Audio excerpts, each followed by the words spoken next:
กทายสบายดีพี่น้องมื้อนี้ฝนตกอีกแล้ว2 มื้อเนาะบ่ได้ตกเนาะมื้อนี้ก็มาตกอีกอันนี้เป็นดอกไม้ที่ว่างามงามเฮามาแต่เฮ็ดเวียกเนาะพี่น้องเนาะเล็บมือเจ้าดำอันนี้ดอกงามขนาดพี่น้อง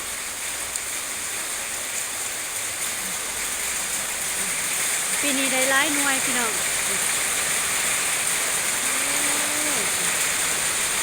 ฝนจะเริ่มตกแห้งนะพี่น้องเนาะ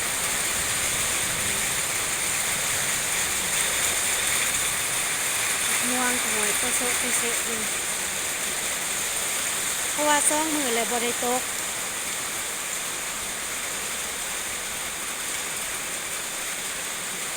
วิธีล้างรถของเฮาเนาะจะได้ตา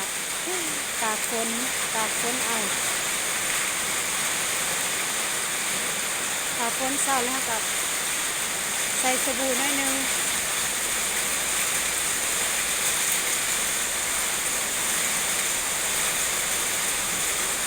ไปใส่ฮะจักเด็กคอยกำลังออกมาแต่ปลามันกิน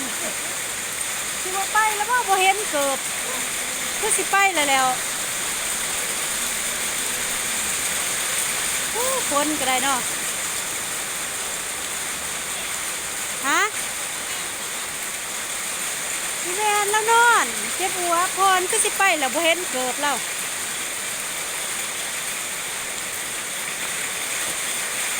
ไปทางเขตเนาะเพนด้ายาอันนี้ตกแห้งขนาดพี่น้อง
2 มื้อ 3 มื้อแล้วก็มาตกแล้วมันจะตกแห้งแห้ง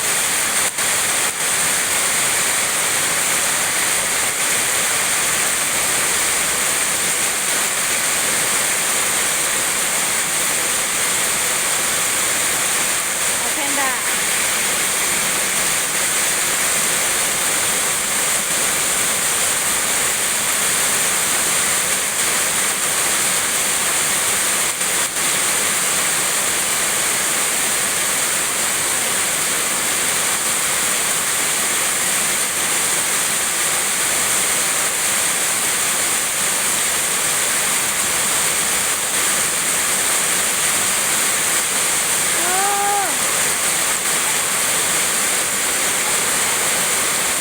เยอะกระทงนะครับด้วย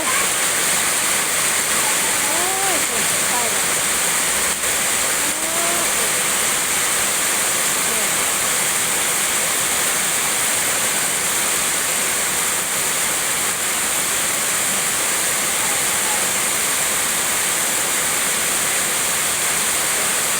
มาแข้งโอ้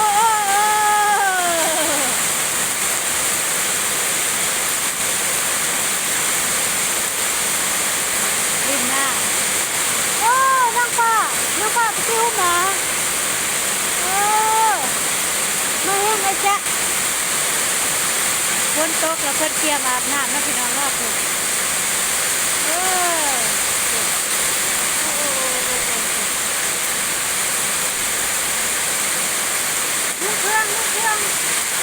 ลุงทองแม่ลุงทองลุงทองเฮ้ยเฮ้ยเบิ้งอ้ายลุงทองเออ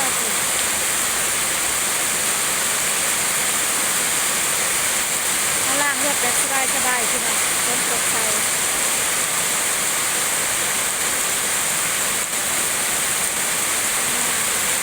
เอ้ยเขาบังไว้ได้จังมั้งนั่นน่ะจะงามไปไป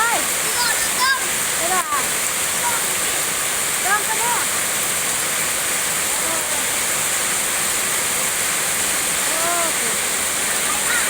อ้ไปค่ะ